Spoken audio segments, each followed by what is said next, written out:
नमस्कार। खबर खास में आपका स्वागत है। मैं हूं अंशुमान त्रिपाठी। आज बात करेंगे महामारी और महामंदी के इस दौर में 20,000 करोड़ रुपए के खर्च से बनने वाले सेंट्रल विस्टा प्रोजेक्ट के बारे में। जिस सेंट्रल विस्टा प्रोजेक्ट के तहत बन रहे नए संसद भवन का प्रधानमंत्री मोदी जी शिलान्यास कर रहे हैं। एक तरफ लाखों की तादाद में किसान अपने बच्चे और परिवार के साथ अपनी जमीन, अपनी मेहनत और अपने मेहनताने पर डाके डालने की साजिश के खिलाफ दिसंबर की ठंड में खुले आसमान के नीचे पिछले 14 दिन से दिल्ली के बॉर्डर पर बैठे हैं। और दिल्ली दरबार कभी बनारस में लाइट एंड साउंड देख रहा है, तो कभी आगरा मेट्रो का उद्घाटन कर रहा है। और अब वो अपनी पसंद के लोकतंत्र के लिए अपनी पसंद का संसद भवन का शिलान्यास कर रहा है, जैसा कि नजर आ रहा है। लेकिन सवाल उठ रहे हैं कि क्या पेंटागन की भोंडी नकल पर बन रहा है ये त्रिकोणाकार नया संसद भवन, जिसका प्रधानमंत्री जी कर रहे हैं शिलान्यास? क्यों बदला जा रहा है 20,000 करोड़ रुपए के इस सेंट्रल विस्टा प्रोजेक्ट से राष्ट्रपति भवन से इंडिया गेट तक का पूरा नक्शा? पूछा जा रहा है कि क्या हिटलर के वक्त जर्मनी यानी थर्ड राइक की तरह तो नहीं बन जाएगी रायसीना हिल्स? कहीं गेस्टापो हेडक्वार्टर्स जैसा एहसास तो नहीं कराएंगे सेंट्रल विस्टा प्रोजेक्ट की बड़ी बड़ी बहुमंजिला इमारतें? क्योंकि खबरों के मुताबिक सड़कों से एकदम सटे होंगे मंत्रालय, जिनमें आगे पीछे काफी बड़ा अहाता छोड़ा जाता था। लोग दिन में कर्मचारी निकल के ताश खेलते, नाश्ता करते, बातें करते, चाय पीते बैठे होते थे। अब सड़कों से ही दीवारें सटी होंगी 8-8 मंजिली इमारतों की, और ये बहुमंजिला इमारतें अंदर ही अंदर जुड़ी होंगी, एक खुफिया भवन की तरह। इमारतों के बाहर हरियाली नहीं होगी, अंदर होगी। ऊंचाई इतनी होंगी कि परिंदा भी पर न मार सके। और आम आदमी को अब इंडिया गेट पर मस्ती और मटर गश्ती करने की इजाजत नहीं होगी, क्योंकि उच्च सुरक्षा श्रेणी में रखा जाएगा यह देश का राष्ट्रीय प्रांगण। जी हाँ, इसे राष्ट्रीय प्रांगण कहा जाता है हर देश में, पूरी दुनिया में। तो 100 एकड़ का ये इलाका अब नेशनल स्पेस नहीं रहेगा, ये होगा वीवीआईपी जोन। राष्ट्रपति भवन से लेकर इंडिया गेट तक के इस अति सुरक्षित इलाके में अब आम आदमी जरूरी परमिशन के बगैर घुस नहीं पाएगा। यहाँ फैमिली पिकनिक मनाना तो दूर की बात होगी, अब इस इलाके से आप हमेशा की तरह जैसे निकलते हुए, सैर करते हुए गाड़ी लेके चले जाते थे, या किसी भी निर्भया के लिए इंडिया गेट पर आप मोमबत्ती जलाने के जुट जाते थे, या दूर दराज से जो देशवासी आते हैं, जो गर्व करते हैं अपने देश पर, अपने भारत पर, वो राजपथ पर कितने चाव से लेते हैं अपनी सेल्फियां, अब उनको भी ये मैसर नहीं होगा मौका, क्योंकि अब इस पर सरकार और नौकरशाही का गढ़ तैयार होगा। आम आदमी केंद्र में नहीं होगा जो जमहूरियत में होता है। वो राष्ट्र नहीं है अब जिसके केंद्र में आम आदमी है। ये कैसा दुर्ग होगा जिस पर होगा हर पल कड़ा पहरा।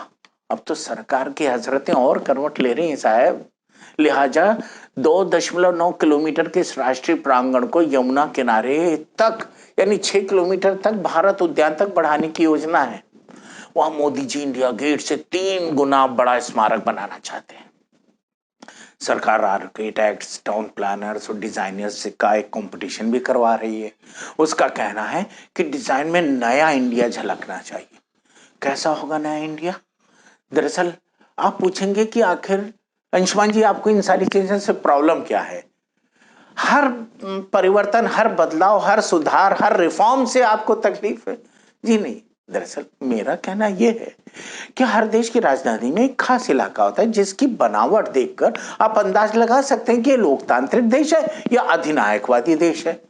इसे नेशनल स्पेस कहा जाता है, यानी राष्ट्रीय प्रांगण। लोकतांत्रिक देश में नेशनल स्पेस, जैसे हमने बताया, आम आदमी के लिए होता है, और यहाँ पर जो नेशनल स्पेस है वो सेना, सरकार और नौकरशाहों के लिए, यानी नकल से लेकर सोच तक सब पर नाजी जैसी कुछ विचारधारा का असर नजर आता है।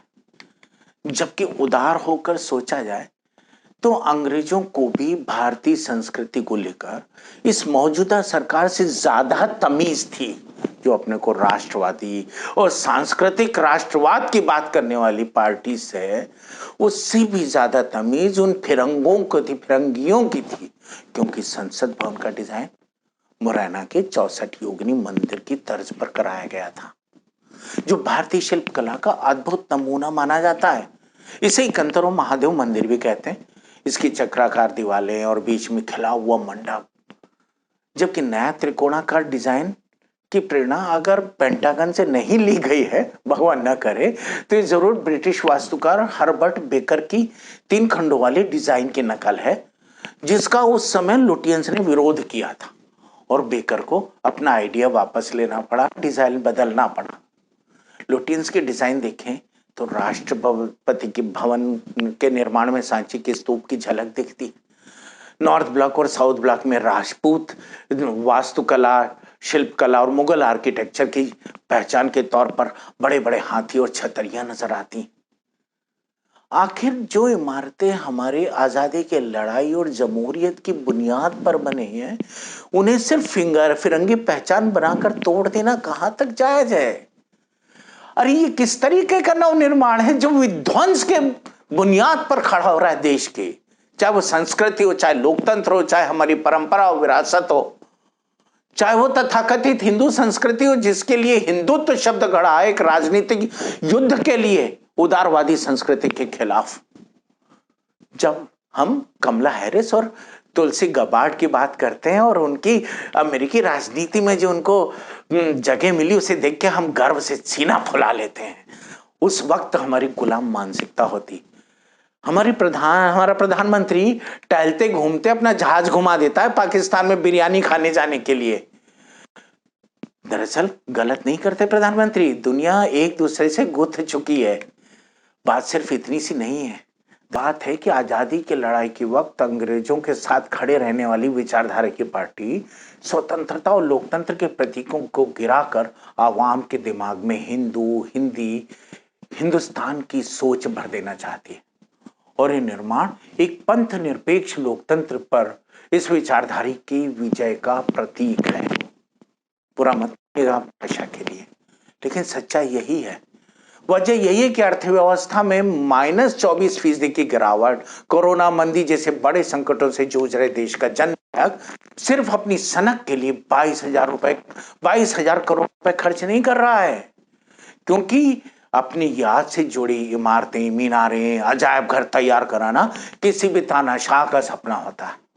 और आगे आने वाले वक्त तक जब विदेशी सैलानी आएंगे तो भारत से उनका मतलब मोदी से होगा, और मोदी से मतलब भारत, और भारत का मतलब अघोषित हिंदू राष्ट्र।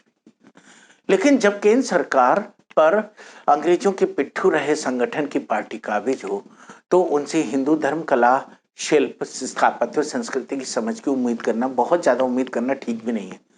आजादी की लड़ाई का विरोध करने वाली इस कौम के दिमाग में सदियों से गुलामी इस कदर रच बस गई है कि ब्रिटिश एम्पायर की सेना में भर्ती के लिए हरकारा लगाने वाले लोग अब हिटलराना सोच के को अपनी जमीन पर उतार रहे हैं। यहाँ तक कि तरीके भी वही हैं। मसलन अहमदाबाद का रिवर फ्रंट बनाने वाली कंपनी HCP को इसका ठेका दिया गया है। आरोप है कि ठेका मतलब कंसल्टेंसी का आरोप लग रहा है कि ज्यादा काबिल कंपनियों को दरकिनार करके इस पसंदीदा कंपनी को काम देने के लिए कई नियम कानून ताक पर रख दिए गए, और इसी पर सुप्रीम कोर्ट में सुनवाई भी हो चुकी है। 5 तारीख को सुनवाई खत्म हो चुकी, फैसला रिजर्व किया जा चुका है। और इसी तरीके से राष्ट्रीय धरोहर संरक्षण कानूनों को भी बड़ी तरीके से धज्जियां उड़ाई गई हैं। A1 कैटेगरी पर जो आता है विरासती जमीन को लेकर के, वो उस पर इमारतें बनाई जा रही हैं, वो भी बहुमंजिला, जिनकी इजाजत कानून नहीं देता। 200 करोड़ में बना ग्रीन भवन भी जो 8 साल का भी नहीं हुआ, उसे गिराया जाएगा। इसके लिए कट जाएंगे हजारों पेड़। Indira Gandhi national centre for arts and culture के अहाते में कितने पेड़ लगे, जहाँ तमाम जोड़े, युवा और तमाम लोग देश भर से आके इकट्ठा होते थे, नाश्ता खाना, एक पिकनिक सी मनाते थे, और संस्कृति का, एक पूरे देश की संस्कृति का नजारा और एक समझ लेकर जाते थे। वो सब कट जाएंगे। उजड़ जाएगी जमहूरियत और खुलेपन का एहसास दिलाने वाली यह हरियाली। पर्यावरण संरक्षण कानून का भी इसी तरह बुरी तरीके से मखौल उड़ाया गया है।